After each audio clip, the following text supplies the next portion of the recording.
Hello friends, future education world में आपका स्वागत है।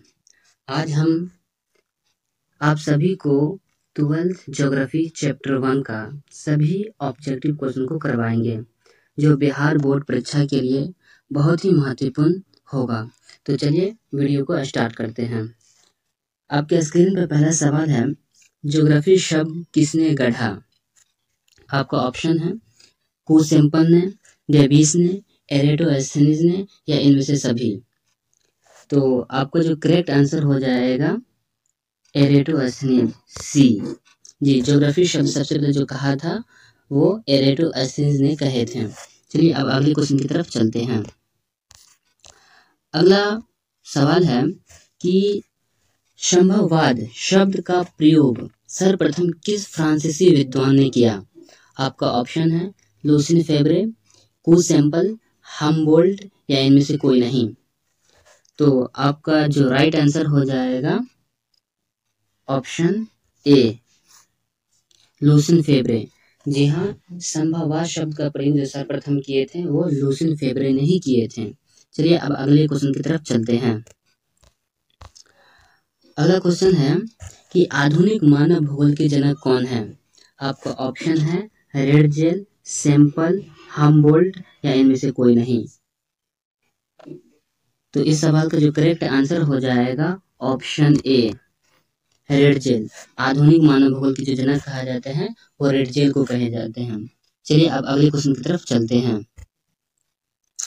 अगला क्वेश्चन है कि नियतिवाद के विचारक कौन थे? आपका ऑप्शन है ई कांट, हम्बोल्ट, रिटर या विडाल डी लाप्लास। तो मेरे ख्याल से इसमें कुछ ऑप्शन गलत दिए हुए हैं। चलिए इसको थोड़ा स्किप कर देते हैं, ठीक है। चलिए अब अगले क्वेश्चन की तरफ चलते हैं। अगला क्वेश्चन है कि नव निश्चयवाद के प्रवर्तक कौन थे? आपका ऑप्शन है ग्रीथ टेलर, हम्बोल्ट, रिटर या विडाल डी लाप्लास। तो आपको जो करेक्ट आंसर हो जाएगा ऑप्शन ए, टेलर। ग्रीथ टेलर को ही नव निश्चयवाद के प्रवर्तक माना जाता है। चलिए अब अगले क्वेश्चन की तरफ चलते हैं।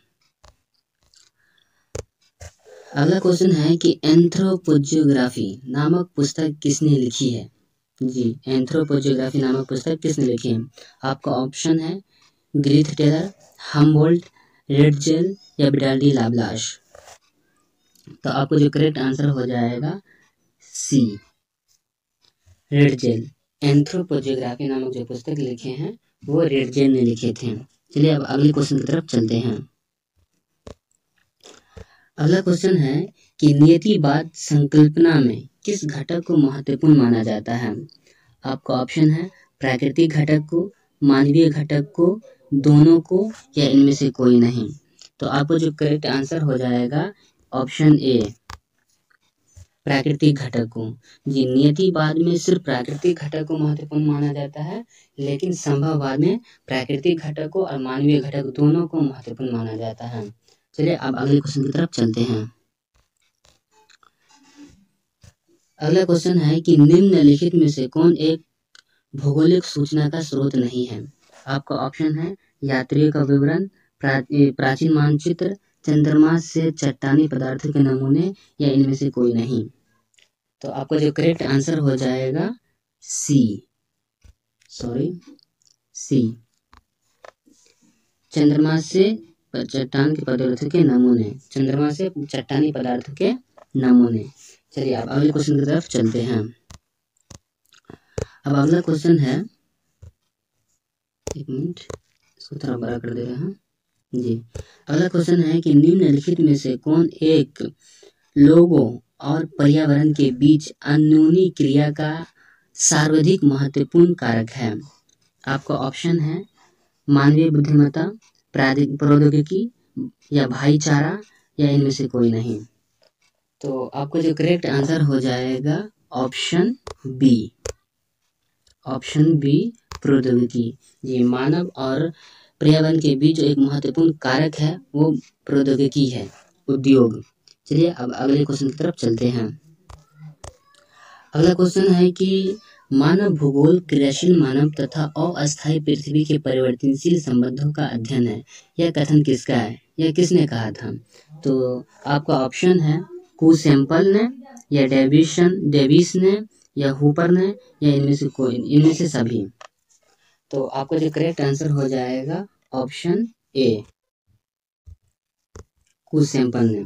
जी, मानव भूगोल क्रियाशील मानव तथा अस्थायी पृथ्वी के परिवर्तनशील संबंधों का अध्ययन है, यह कथन कुसैम्पल ने की थी। चलिए अब अगले क्वेश्चन की तरफ चलते हैं। चलिए, लग रहा है अब क्वेश्चन खत्म हो चुका है। जी, पहला चैप्टर में बस यही इतना महत्वपूर्ण क्वेश्चन था जो आपके लिए हम लाए। अब वेट कीजिए अगला क्वेश्चन, अगला चैप्टर के लिए आपको चैप्टर बाय चैप्टर सभी का ऑब्जेक्टिव क्वेश्चन आप सबको मिल जाएगा। चलिए, थैंक यू सो मच।